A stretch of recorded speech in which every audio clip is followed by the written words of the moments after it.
Bueno, continuamos entonces. Estábamos hablando acerca de esta otra idea de pensamiento que pues enseñaba o dejaba ver la idea de que Jesús nuestro Señor había vencido gracias a su divinidad. Esta idea, saben ustedes, hoy circula mucho entre algunos teólogos actuales. Ellos pretenden hacernos creer que es imposible que el ser humano pueda vencer el pecado y que el ser humano seguirá pecando hasta que el Señor Jesús venga y transforme al hombre, y entonces, así como abrir y cerrar de ojos, el hombre deja de pecar. Pero tal idea contradice lo que está escrito en la Biblia. Avanzamos en esta idea de pensamientos. Como consecuencia de todas estas ideas que se habían ya venido dando después del concilio de Nicea, ahora llegamos al año 431. En el año 431 se realiza y se convoca, hay la necesidad de tener otro concilio. Este es conocido como el concilio de Éfeso. Este surgió como reacción al apolinarismo, que propugaba que Jesús se había encarnado tomando solo cuerpo, pero no alma humana. La escuela de Antioquía comenzó a proponer que la naturaleza humana y divina en Cristo eran completas a tal grado que formaban dos sustancias independientes, dos personas en definitiva. Nestorio habló del tema con motivo de la denominación de la Virgen como Madre de Dios. Él dio su bendición a un obispo que predicaba: si alguno dice que Santa María es Teotocos, sea anatema. Explicó el patriarca que María era madre de la naturaleza humana de Cristo, que por tanto se le podía llamar Madre de Cristo, pero que era un error llamarla Madre de Dios. Cirilo de Alejandría replicó: si alguno no confiesa que la Santa Virgen es Teotocos, sea anatema. Noten que entre ellos mismos, entre los que estaban al frente en toda esta situación queriendo resolver, entre ellos mismos no se ponían de acuerdo. Ahora, noten ustedes que estamos ya llegando al cuarto siglo. Iniciamos esta historia de pensamiento desde el primer siglo. Noten que estamos ya abarcando hasta el cuarto siglo y que esa situación seguía todavía causando problema. Es decir, el asunto de la deidad, el asunto de la naturaleza de nuestro Señor Jesucristo no es algo que se resolvió de la noche a la mañana. Y dicho sea de paso, más que encontrar soluciones cada día, cada vez, a pesar de los concilios, las cosas parecían más complicadas y a ver, no nos acuerdo.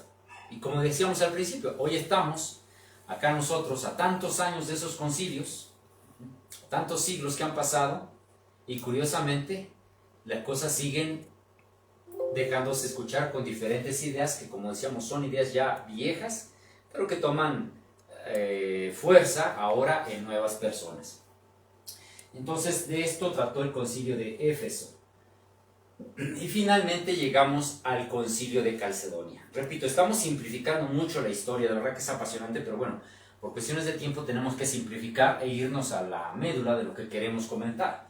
Llegamos al año 451, el concilio de Calcedonia. Este es el cuarto de los primeros 7 concilios ecuménicos de la cristiandad.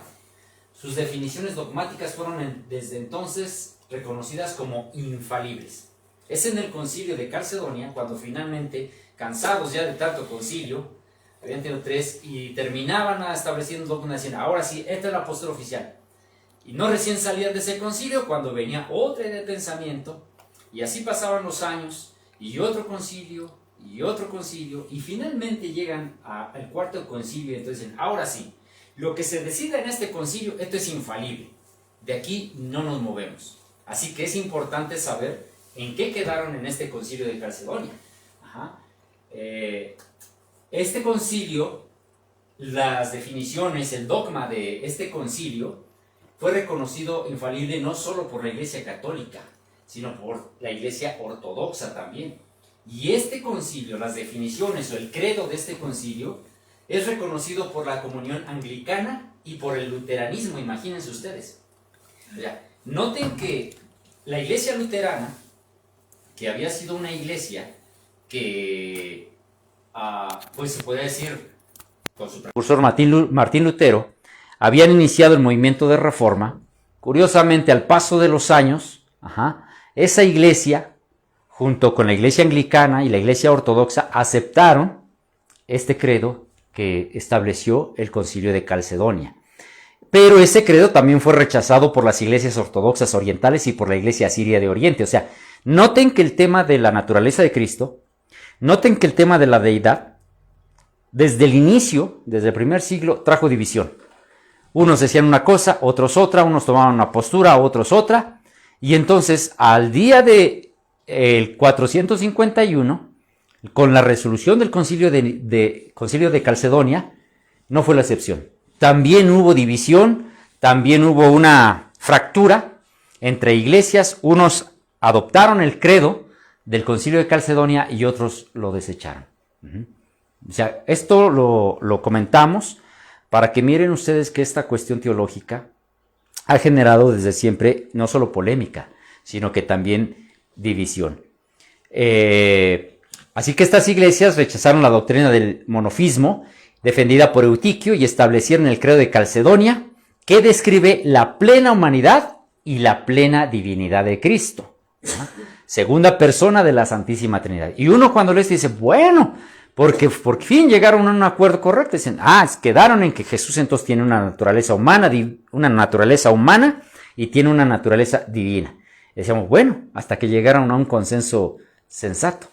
Pero vamos a ver qué es lo que quedó plasmado como dogma de fe una vez resuelto el Concilio de Calcedonia. Vamos a leer el credo de Calcedonia. Noten ustedes que hemos leído primero el credo del Concilio de Nicea. Ahora leamos el credo del Concilio de Calcedonia, porque ya, como mencionábamos, estamos en el año 451. El credo de Calcedonia reza de la siguiente manera: nosotros entonces, siguiendo a los santos padres, todos de común consentimiento, enseñamos a los hombres a confesar a uno y el mismo Hijo, nuestro Señor Jesucristo, el mismo perfecto en deidad y también perfecto en humanidad, verdadero Dios y verdadero hombre, de cuerpo y alma racional, consustancial o coesencial con el Padre, de acuerdo a la deidad, y consustancial con nosotros de acuerdo a la humanidad. En todas las cosas como nosotros, sin pecado. Y nuevamente esta frase fue apuntalada: engendrado del Padre antes de las edades, de acuerdo a la deidad. Y en estos postreros días para nosotros y por nuestra salvación, nacido de la Virgen María de acuerdo a la humanidad. Uno y el mismo Cristo, Hijo, Señor, unigénito, para ser reconocido en dos naturalezas inconfundibles, incambiables. Noten que ahora pusieron una cláusula que hacía referencia específica a la naturaleza de Cristo. Sus dos naturalezas, la naturaleza humana y la naturaleza divina. Acerca de esas naturalezas agrega indivisibles, inseparables, por ningún medio de distinción de naturalezas desaparece por la unión, más bien es preservada por la propiedad de cada naturaleza y concurrentes en una persona y una sustancia, no partida ni dividida en dos personas, sino uno y el mismo Hijo y unigénito Dios, la palabra, el Señor Jesucristo, como los profetas desde el principio lo han declarado con respecto a Él, y como el Señor Jesucristo mismo nos lo ha enseñado, y el credo de los santos padres que nos ha sido dado. Amén. Y este fue el credo de Calcedonia. Entonces dijeron, esto es ya infalible. ¿Se acuerdan que cuando se inició este concilio dijeron, ahora sí, lo que aquí se decida ha de ser infalible? Entonces, a partir del año 451, que este credo se establece, se determina que estas líneas encierran una teología infalible acerca de la naturaleza y de la persona de nuestro Señor Jesucristo. Quiero resaltar algo. Notarán ustedes que en este credo de Calcedonia se apuntala nuevamente la idea de que Jesucristo fue engendrado del Padre antes de todas las edades. Es decir, no fue creado, fue engendrado. Recuerdan que en el credo de Nicea decían, engendrado y no creado. Bueno, lo vuelven a apuntalar, lo refuerzan, dicen, esto creemos acerca de la persona de Jesús. Bueno, hasta aquí hemos avanzado algunos siglos y hemos visto el desarrollo así en grandes pinceladas de cómo se fueron presentando diferentes ideas de pensamiento, cómo se trató de enfrentarlas, cómo se tuvieron que convocar concilios, cómo esos concilios finalmente tomaron dogmas de fe que establecieron en letra y que dijeron esto es ya una postura oficial para nosotros, ¿sí? Entonces, ahora vamos a entender una parte importante. Miren, quiero aclarar aquí. Las personas que hoy día, al menos dentro de el movimiento adventista o el círculo adventista, que dicen que Jesús no es un Dios como tal, ellos enseñan que Jesús fue engendrado. Es decir, ellos están de acuerdo con esta parte del credo, tanto de Nicea como del credo de Calcedonia. Entonces, ellos acusan a los adventistas. Los adventistas en 1931, se apostataron y adoptaron la teología católica de la Trinidad. Lo que usted debe de aprender y lo que usted debe de practicar es que siempre, cuando le den una información, corrobore si es cierto lo que le están diciendo. Porque seguramente si usted es un llamado adventista, pero cree que el Espíritu Santo no es una persona y cree que Jesús no es tal cosa como Dios, entonces usted está aceptando esto, que Jesús es engendrado del Padre en algún momento de la eternidad. Vamos por eso a entrar al tema de lo que es el entender católico de la palabra engendrado. Para entender esto, hemos tenido que recurrir a la explicación que da uno de sus mayores exponentes de teología muy conocido, llamado Agustín. La Iglesia Católica lo llama San Agustín. Bueno, este hombre, que es reconocido por ellos como un gran y profundo teólogo, él escribe acerca de este asunto de la palabra engendrado. ¿Qué es el entender católico sobre la palabra engendrado? Vamos a ver que Agustín en sus líneas nos diga qué entienden por ello. Él escribió un apartado, su postura, en un ensayo llamado Trinitate o Trinidad. Y él escribe estas líneas en ese estudio.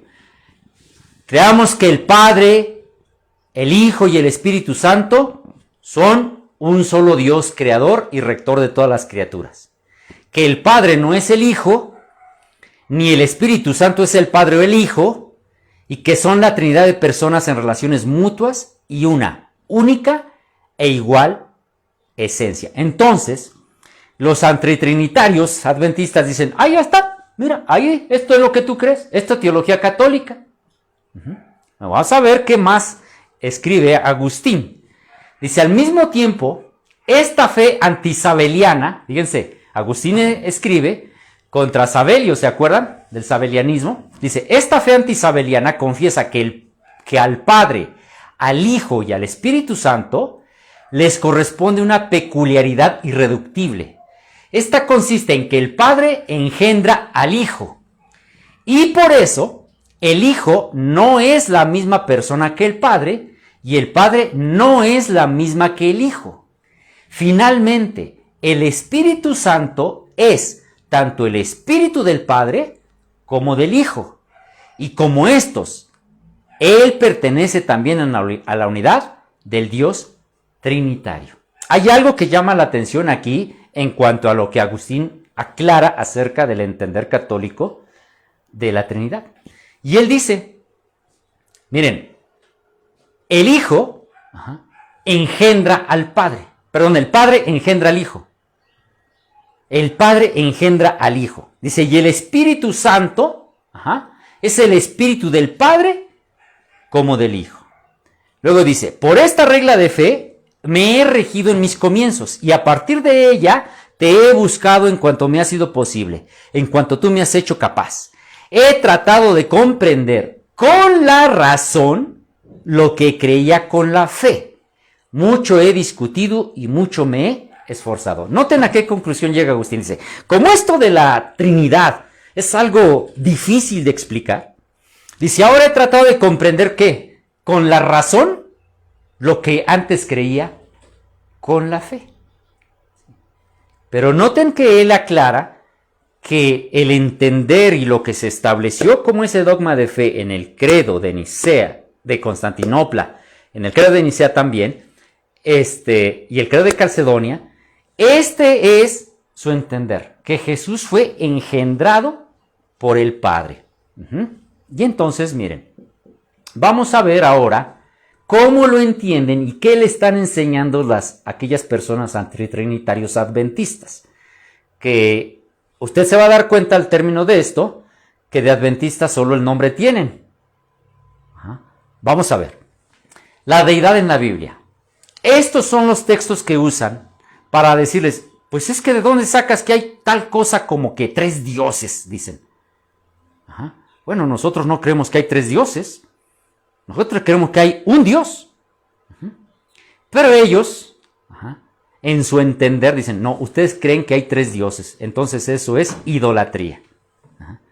Yo no he escuchado, y espero no escuchar, a un adventista decir que hay 3 dioses. Decimos que hay un Dios. Pero vamos a ver, pues, cómo es y qué textos utilizan estas personas para esta explicación. El primer versículo que es de regla que van a agarrar es Deuteronomio 6:4. Este es básicamente su versículo de inicio. Y el texto dice, oye Israel, Jehová nuestro Dios, Jehová uno es. Bueno, cuando usted lee este versículo así, sin más antecedente, usted dice, bueno, sí, pues Dios es uno, es Jehová, es el Padre. Recuerden que al principio estudiamos lo que es la unidad en cuanto al entender de Dios.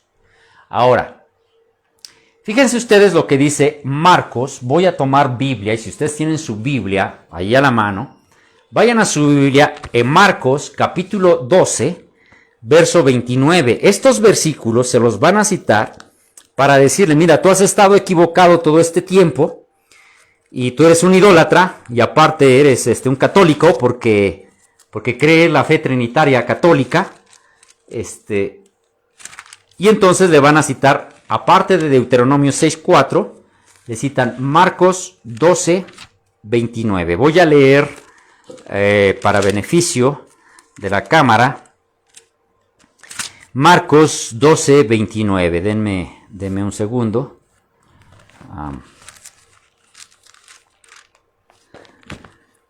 Dice la palabra del Señor de la siguiente manera.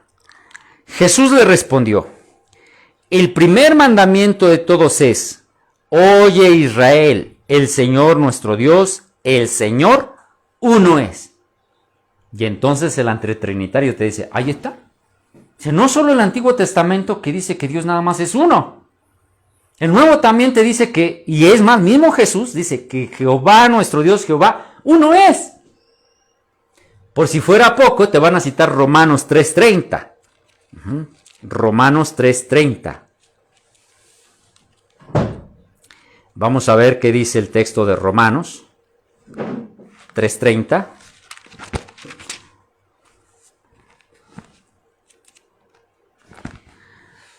Deme un segundo, es que esta Biblia recién me estoy acostumbrando.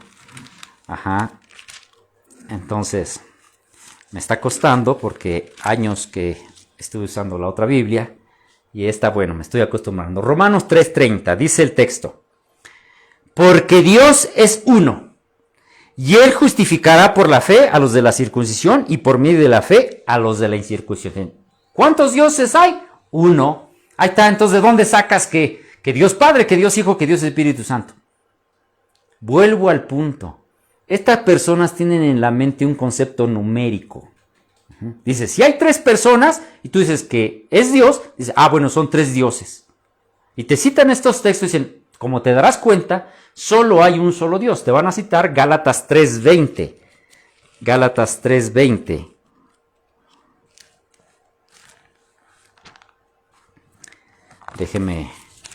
Déjeme leer Gálatas 3:20. Esto es lo que dice el texto. Y el mediador no lo es de uno solo, pero Dios es uno. Y así también 1 Timoteo 2:5, 1 Corintios 8:6, versículos que te dicen claramente que Dios es uno. Entonces, en este entender, estas personas te van a decir, a ver, ¿cómo tú puedes decir que Jesús es Dios, que el Espíritu Santo es Dios y que el Padre es Dios? Dicen, ahí tú ya tienes 3 dioses. Y te acusan entonces de politeísta. Ajá. Ahora, de acuerdo al entendimiento que tuvimos en el estudio breve que hicimos, siguiendo el consejo de Pablo, cuando fuimos a la creación, ¿ahí encontraron ustedes un concepto politeísta o encontraron un concepto de unidad? Es un concepto de unidad lo que la Biblia nos enseña acerca del Padre, acerca del Hijo y acerca del Espíritu Santo. ¿Sí? ¿Por qué? Porque si decimos Jehová, el Padre, es Dios. Bueno, ahí está, ese es uno. ¿Qué hacemos entonces con estos versículos? Isaías 9:6, en donde estos versículos dicen que Jesucristo es Dios. Miren, vamos a Isaías.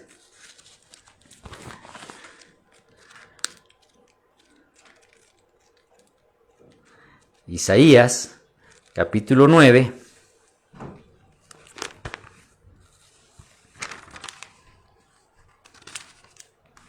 Verso 6.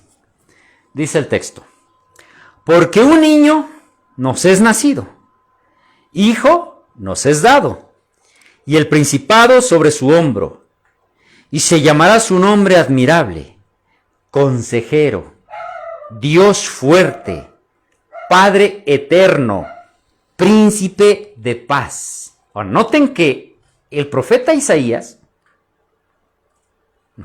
tendría que ser acusado por estas personas de politeísta. Porque él, a ese niño que ha de nacer, dice, ha de ser llamado su nombre, Dios fuerte, Padre eterno, príncipe de paz. El mismo profeta habla acerca de Jesús como Dios. Ahora, San Juan, capítulo 1, verso 1, texto que leíamos al inicio del estudio.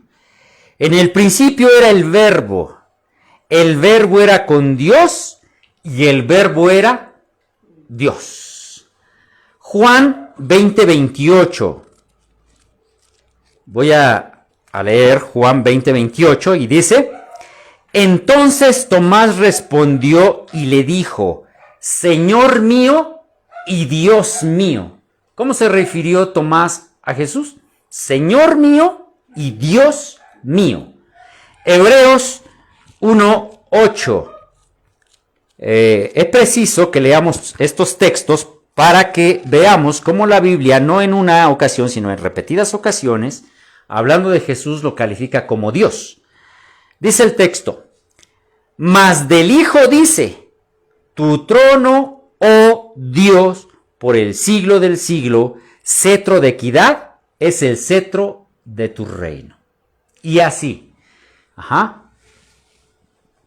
Tito 2:13, 2 de Pedro 1:1, Romano 9:5, 1 de Juan 5:20 y muchos otros más textos que no pusimos. Usted los puede comprobar ahí en su casita, en su Biblia. Son textos que hablan acerca de Jesús como Dios. Entonces, ¿qué hacemos con estos versículos si en lo primero que leímos decía que Jehová, Dios, uno es? Pero aquí la Biblia misma nos cita a Jesús como Dios. ¿Qué hacemos? Entonces el problema no es tanto en los hombres que hoy tienen una idea o en la otra. Entonces podríamos culpar que Dios se equivocó en lo que inspiró para ser escrito. ¿O será que estamos entendiendo nosotros desde un concepto, como dije, numérico y altamente humano? Fíjense ustedes, ¿cómo puede ser Dios si el texto dice que hay un solo Dios? En el entender de estas personas que dicen, bueno, hay un solo Dios. Bueno, entonces si el Padre es Dios, ¿por qué la Biblia dice que Jesucristo es Dios? Y saben la respuesta que le van a dar. Es que Jesucristo es Dios porque el Padre le dio ser Dios.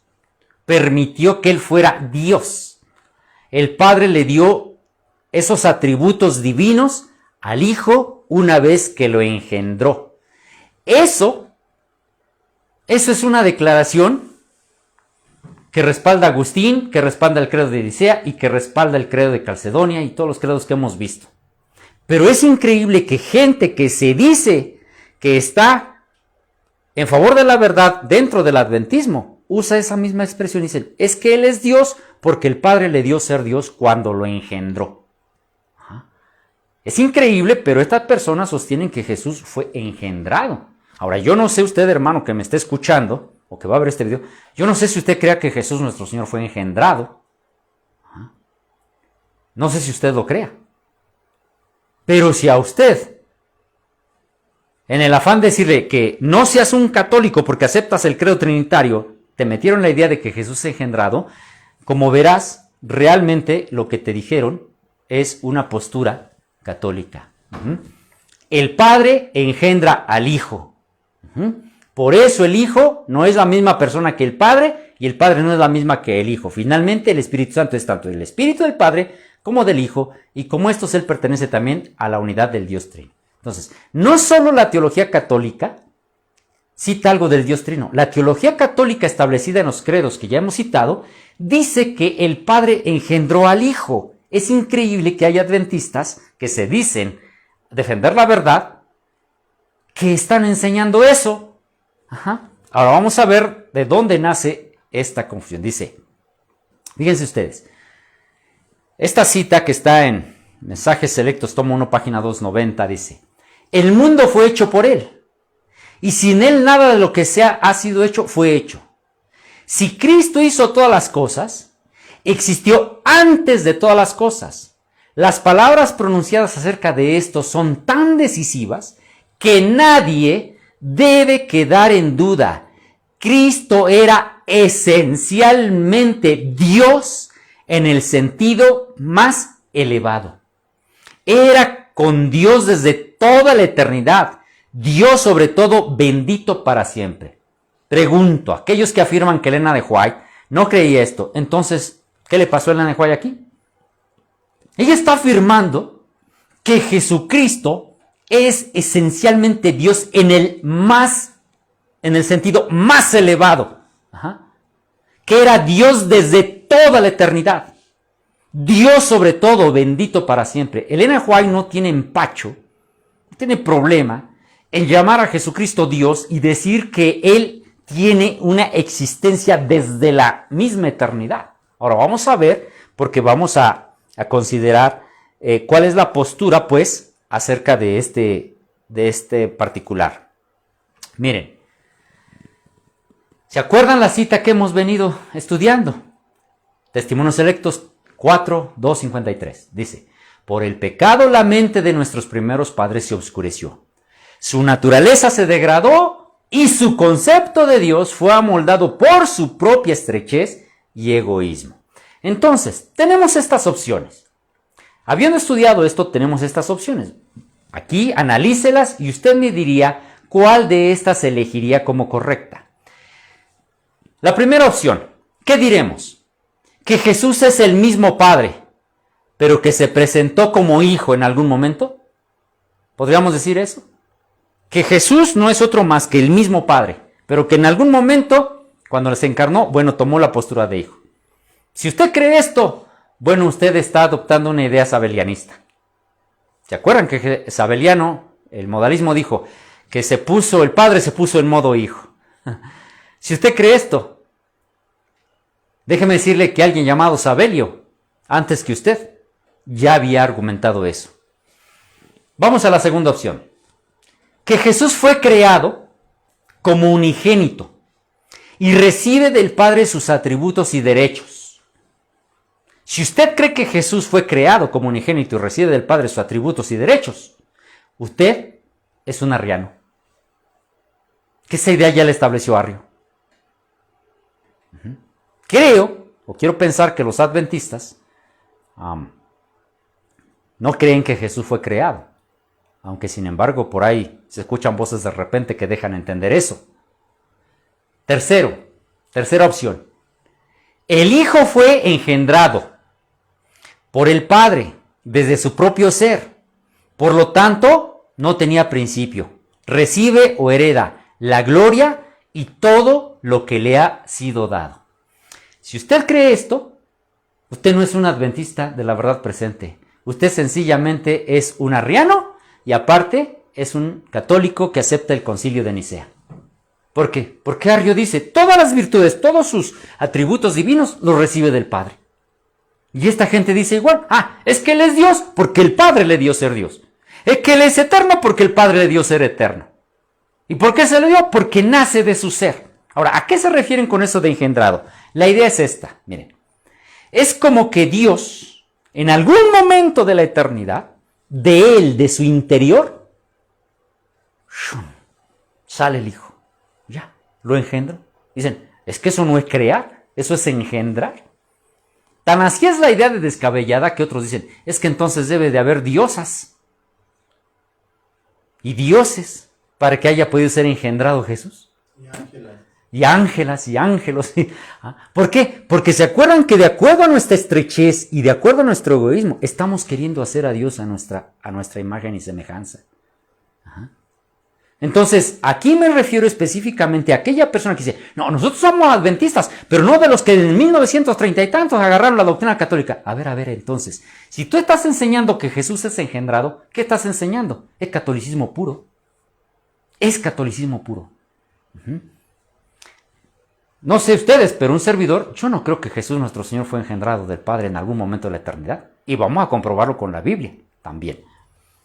Él es Dios creador. Otra opción es que Jesús es el Dios creador de todas las cosas, de la misma esencia con el Padre, y que fue engendrado, mas no creado, y que el Espíritu Santo procede del Padre y del Hijo. Esto, si usted lo cree así, sencillamente usted está creyendo el dogma de fe del Concilio de Nicea. Cheque el Concilio de Nicea y ahí se establece que Jesús es engendrado y que el Espíritu Santo procede del Padre y del Hijo. O sea que de dentro, como que de su ser, sale el Espíritu Santo. Eso ya lo había establecido el Concilio de Nicea. Pero eso se está presentando hoy y se le está diciendo, esta es verdad presente. No, hermano, esto es un engaño antiguo, más antiguo que el mismo adventismo. Porque esto se estableció desde los concilios ecuménicos que ya hemos estudiado. Entonces, se necesita cara dura para decir, es que los adventistas apostataron en 1900 tanto porque agarraron la Trinidad Católica. ¿Y cómo le llamas a esto? ¿Es que se dan cuenta el engaño? Pero la gente como dice, sí, no, mira lo que escribió Jaime White, mira lo que creía Uriah Smith, mira, no, pues sí, se apostató. No, entonces, ¿qué hacemos? Bueno, ¿nos creemos entonces a creer como ellos creían? O lo que se supone que ellos creían. Y entonces decimos que Jesús es engendrado en algún momento de la eternidad, por eso es Dios, es un Dios chiquito. ¿Sabes que el testigo de Jehová en su Biblia, tú lees su Biblia, y cuando se refiere a Jesús, dice Dios con D minúscula? Es decir, es un Dios pequeño, porque como para ellos es creado, es un Dios chiquito. Bueno, estos están igual básicamente. Porque dicen que es engendrado, que procede del Padre, que salió del Padre. Y que el Padre le da esos atributos sencillamente porque es de su misma esencia, de su mismo ser, de sus entrañas. De ahí sale, por eso es algo que está innato. Vamos a ver en dónde está el entender de esta comprensión. ¿Se acuerdan lo que leímos al inicio? Este texto en Eclesiastés 1, 9 y 10. ¿Qué es lo que fue? Lo mismo que será. ¿Qué es lo que ha sido hecho? Lo mismo que se hará. Nada hay nuevo debajo del sol. ¿Hay algo de que se puede decir, aquí esto es nuevo? Ya fue en los siglos que nos han precedido. Así que, hermano, los actuales ataques a la naturaleza de nuestro Señor Jesucristo, los actuales ataques a su deidad, no es nuevo, no es nueva luz, que no te engañen. Eso ya fue hecho en los siglos pasados, eso ya fue algo enseñado. Cambian los jugadores, el juego sigue siendo el mismo. Se murió Sabelio, se murió Utique, se murieron todos estos, a Arrio. Hoy sus ideas siguen presentes y se hacen llamar adventistas de verdad presentes, se hacen llamar defensores de la fe, se hacen llamar... Cambia el nombre y cambian las personas. La idea de pensamiento es viejísima. Y vamos a comprobar esto, miren. Vamos a ver cómo se introduce lo que es el ataque a las naturalezas de Cristo en la actualidad. Cómo en la actualidad se está atacando la naturaleza de nuestro Señor Jesucristo por gente que dice estar en pro de la verdad. Engendrado y no creado. Agarran este texto que está en el Salmo 2:7, que usted lo puede encontrar también en Hechos 1:5 y en Hechos 5:5. Hechos 5:5. Ajá. Dice el texto: yo publicaré el decreto. Jehová me ha dicho, mi hijo eres tú, yo te engendré hoy. Y entonces dicen, ahí está. En algún momento de la eternidad, Jesús fue engendrado del Padre. ¿Saben? Si tuviéramos que usar una palabra más conocida por nosotros, más familiarizada para nosotros, lo que ellos dan a entender es que Dios el Padre en algún momento se clonó. Él se clonó. Y entonces salió Jesús. Su misma esencia, su mismo ser. Y dijo, por eso es Dios, porque salió de ahí. Eso es lo que ellos entienden por engendrar. Si usted se comió la idea de que es engendrado, pero no reparó en lo que implica engendrar, ya se lo explicó Agustín, ya se lo explicó la Iglesia Católica, ya se lo explicaron los credos, pero ahora se lo están diciendo gente con manto de adventista, que no son más que católicos, que le están enseñando y lo están llevando al credo de Nicea. Ajá. Ahora vean, ¿no lo cree? Ponga atención a esto.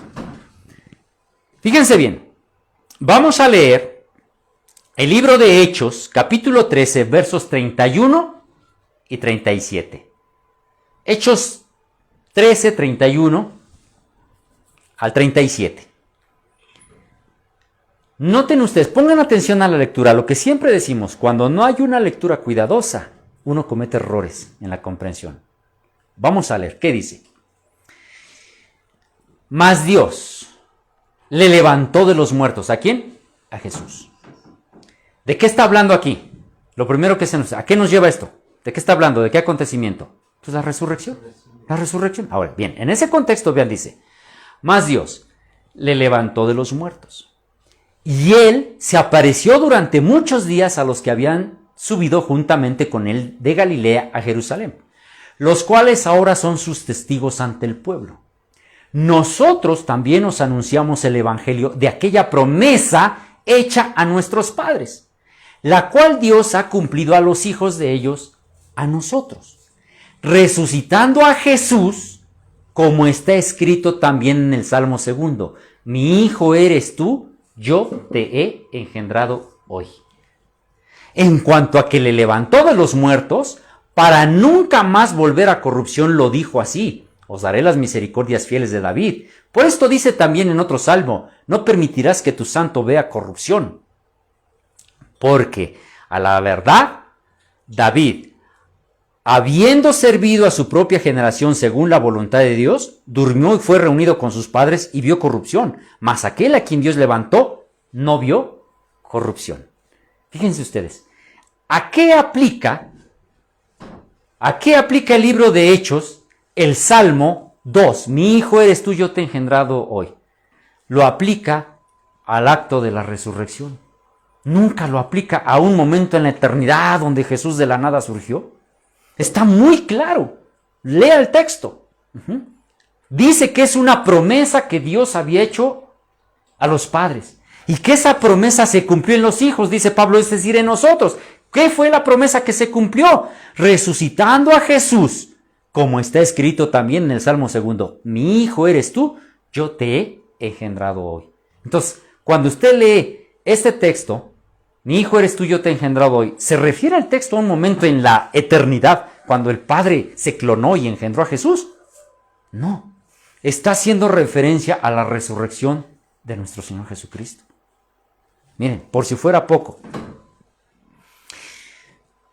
Hechos de los Apóstoles 139. ¿Qué tiene para comentar en Nehuay al respecto? Pablo no vaciló en decir claramente la verdad acerca del rechazamiento del Salvador por los dirigentes judíos. Sin hallar en él causa de muerte, declaró el apóstol, pidieron a Pilato que le matase. Habiendo cumplido todas las cosas que de él estaban escritas, quitándolo del madero, lo pusieron en un sepulcro.